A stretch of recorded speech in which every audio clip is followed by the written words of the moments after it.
Bismillahirrahmanirrahim. Assalamu alaikum dear students. My name is Munir Ahmad. I am your computer teacher. Today we discuss the topic Introduction to Programming. Chapter number 5 को हमने आज start करना है. इसका ये topic number 1 है, introduction to programming. सबसे पहले हम बात कर लेते हैं कि हम प्रोग्रामिंग किसे कहते हैं. प्रोग्रामिंग एक टेक्निक है जिस तरह से हम कंप्यूटर के अंदर कोई भी प्रोग्राम, कोई भी सॉफ्टवेयर इंस्टॉल किए बगैर कंप्यूटर से कोई भी काम परफॉर्म नहीं कर सकते. उसके लिए हमें एक प्रोग्राम की ज़रूरत पड़ती है और प्रोग्राम को लिखने के लिए हमें प्रोग्रामिंग लैंग्वेज की ज़रूरत पड़ती है. प्रोग्रामिंग क्या होती है? कंप्यूटर के अंदर प्रोग्रामिंग को इस्तेमाल करते हुए हम एक फाइल्स या डिफरेंट टाइप ऑफ फाइल्स बना लेते हैं जिनको फॉलो करते हुए कंप्यूटर कोई भी टास्क को परफॉर्म करता है. तो प्रोग्रामिंग या प्रोग्रामिंग लैंग्वेज जो है ये एक टेक्निक है जिसके ज़रिए हम कंप्यूटर को अपनी जो काम हम उससे लेना चाह रहे होते हैं वो हम उसे समझा सकते हैं या उससे परफॉर्म करवा सकते हैं. उसके बाद हम डिस्कस करते हैं what is programme.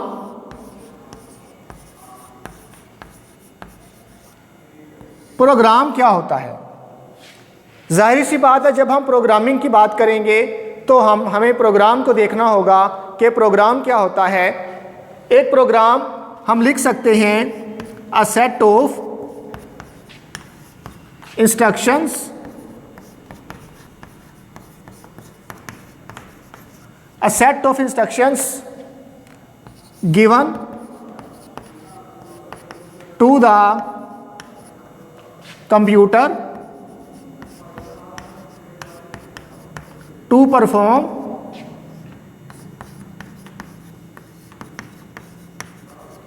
a set of instructions given to the computer to perform a specific task.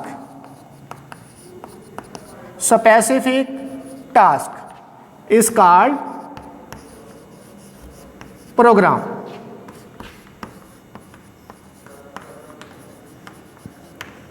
इसका मतलब क्या है? A set of instructions given to the computer to perform a specific task is called program. के हिदायत का एक set होता है जो कंप्यूटर को दिया जाता है. किस लिए दिया जाता है? परफॉर्म करने के लिए. किस चीज़ को परफॉर्म करने के लिए? एक स्पेसिफिक टास्क को, एक मखसूस काम को परफॉर्म करने के लिए हिदायत के एक सेट जो कंप्यूटर को दिया जाता है उसे हम क्या कहते हैं? उसे हम प्रोग्राम कहते हैं. जिस तरह से कंप्यूटर में अगर हमने कोई भी जिस तरह कोई लेटर टाइप करना है या कोई रिज़ल्ट शीट बनानी है तो उसके लिए हम क्या करते हैं? MS एक्सेल को यूज़ करते हैं, MS ऑफिस एक सॉफ्टवेयर है उसको यूज़ करते हैं. तो वो क्या है? वो एक प्रोग्राम है और हमने उसके अंदर क्या करना है? एक स्पेसिफिक टास्क को परफॉर्म करना है और वो स्पेसिफिक टास्क क्या है? वो एक रिज़ल्ट शीट बनानी है. तो उस स्पेसिफिक टास्क को परफॉर्म करने के लिए क्या होगा?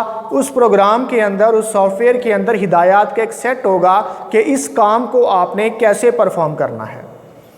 तो वो सेम इस डेफिनेशन के ऊपर पूरा उतरता है कि हिदायत का एक सेट होता है जो कंप्यूटर को दिया जाता है एक काम को, एक स्पेसिफिक टास्क को परफॉर्म करने के लिए.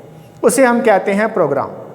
उसके बाद प्रोग्रामिंग लैंग्वेज की अगर हम बात करें तो programming language like Urdu language, English language, Japanese, Chinese language जो है, इसी तरह प्रोग्रामिंग भी एक लैंग्वेज है. इसकी भी एक लैंग्वेज होती है जिसमें डिफरेंट सेट ऑफ कैरेक्टर्स को, डिफरेंट सिंबल्स को, ऑपरेटर्स को यूज़ करते हुए हम स्टेटमेंट लिखते हैं. और different types of programming language हैं जो डिपेंड करती हैं किसके ऊपर? प्रोग्राम की नेचर के ऊपर. के प्रोग्राम की नेचर पर डिपेंड करते हुए जो प्रोग्रामर है वो किसी भी प्रोग्रामिंग लैंग्वेज को चूज़ कर सकता है. तो प्रोग्रामिंग लैंग्वेज जो है ये एक टेक्निक है, एक वे है, वे ऑफ कम्युनिकेशन है कंप्यूटर के साथ कि यूज़र जो है वो कंप्यूटर के साथ किस तरह से कम्युनिकेट करेगा, किस तरीके से कम्युनिकेट कर सकता है। तो उसके लिए जो है वो प्रोग्रामिंग लैंग्वेज जो है एक प्रोग्रामर जो है वो यूज़ कर सकता है, जिसको इस्तेमाल करते हुए एक प्रोग्राम लिखता है और उस प्रोग्राम को लिखते हुए जो है वो कंप्यूटर को इंस्ट्रक्शंस दे सकता है या कोई भी काम परफॉर्म करवा सकता है। तो यहाँ तक आज का हमारा टॉपिक था प्रोग्राम और प्रोग्रामिंग लैंग्वेज। ये टॉपिक हमारा यहाँ तक कंप्लीट हो गया है। इस हवाले से अगर आपको कोई क्वेश्चन क्लियर नहीं हुआ तो आप मुझसे कांटेक्ट कर सकते हैं। अल्लाह हाफिज़।